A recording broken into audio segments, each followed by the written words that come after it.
Un 2 novembre carico di simboli, carico di memoria. È quello trascorso tra Longarone e il cimitero monumentale delle vittime del Vajont a Fortonia. Nel giorno dedicato ai defunti il pensiero ai 1917 morti travolti la notte del 9 ottobre 1963 dall'ondata di acqua, fango e sassi. A loro Mirella Tuzzato, volontaria dell'associazione Veneti Schiacciati dalla Crisi e volto di Media Nord-Est, ha portato dei fiori. Luoghi della memoria. Naturalmente anche noi abbiamo portato i fiori, non potevano mancare, questo ricordo, questo piccolo pensiero a tutte queste vittime innocenti che ci sono state. Qui ci sono alcuni dei ricordi che sono usciti, anche gli orologi sono significativi, molti di quali proprio nell'ora delle 22:39 in cui è accaduto il disastro.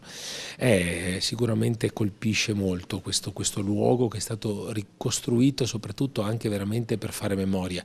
Potete veramente trovare quello che rimane, perché dobbiamo ricordare che delle 1910 vittime praticamente circa un terzo non sono mai state ritrovate. Sono trascorsi ormai 56 anni, ma per noi come fosse ieri.